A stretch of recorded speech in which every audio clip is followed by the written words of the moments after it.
Hey, it's Red Wolfpack 1 here, and today I was going to come to you with a rod and reels combination videos. Me nor Anjay have ever made one, so I thought I would just do it. It'd be the first time that we have on the Red Wolfpack 1 channel. So, just to show you what I have. I have a lot of rod and reel combinations, but I thought I'd just show you my 4 best ones, the ones that I use the most, which is 3 bait casters and 1 spinning reel. And my best is this bad boy. It's a Skeet Reese Wright and McGill rod on a Shimano Curado reel. The rod, I'm not sure if you can tell, but it's really long. It's 8 feet long, and it's made for flipping and pitching. I have not gotten a chance to use this specific rod yet. I used to have a 6-foot 8-inch top order jerkbait rod, and I broke it, and I sent it back to the shop, and they sent me back a totally new rod, different style and everything, 8 foot. But my old rod was great. It was probably the best rod I've ever had, and this one looks even better. It's really big, which might be a problem, but I'm looking forward to using it. And the Shimano Curado reel, it's a great reel. It's the best reel I've ever had. 6:4:1 gear ratio, cast amazing, smooth, reel's amazing. The drag, doesn't make any noise. It's a great reel. I really had it almost for a year now. It'll be a year this Black Friday, and I really like it. It's a good reel. I got it for $100, even though it's normally $170 on the Black Friday sale. So it's a really great reel for the price. It's amazing. It's about as good as it gets for the price. My next best reel is an Abu Garcia Silver Max. I actually found this reel inside a river while I was swimming. I was on top of this rock about to jump in, and I just saw a reel face down in the water, and I just jumped in and grabbed it. And it turns out to be an Abu Garcia Silver Max, which, even though it took on some heavy water damage, still reels really well, casts really well. The moment I picked it up, and the first cast went at least 40 feet after being in the water for 4 days on a cherry wood rod, and it was on a cherry wood rod. So yeah, I got this for free. I just lubed it up a little bit. The button was stuck at first, but I just put on some real lube to get the rust gone, to take care of the rust. And I put it on. This is not the original rod I found it on. I put it on a 6-foot 6-inch heavy medium action ugly stick, and this ugly stick has 11 eyes, so it has really good action. You can feel everything with it. It's indestructible because it's an ugly stick, and I really like it. It's got a pretty nice handle, good for casting, good grip.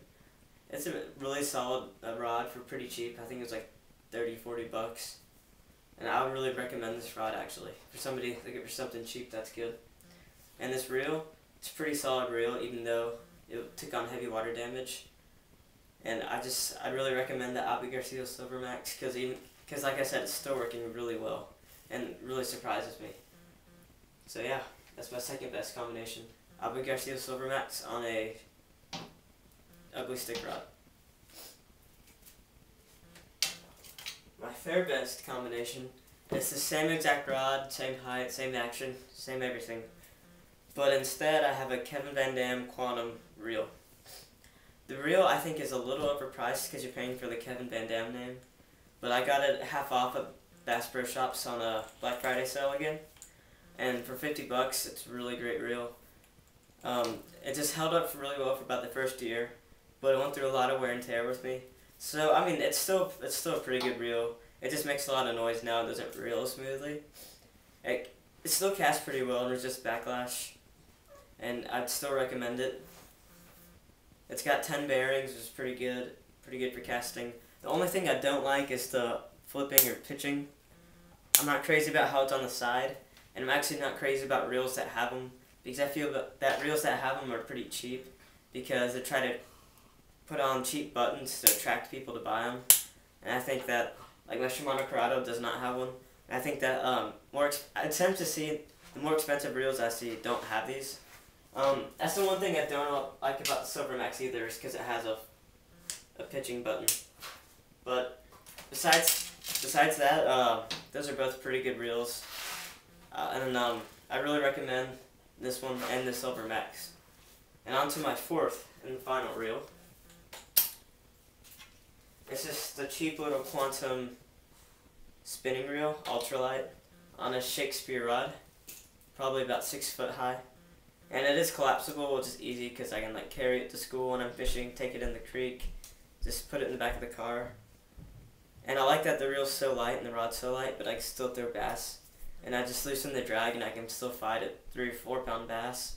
And when you do fight a bass on this little thing, it feels like you're reeling in a 10 pound or 11 pound bass, and it's a lot of fun.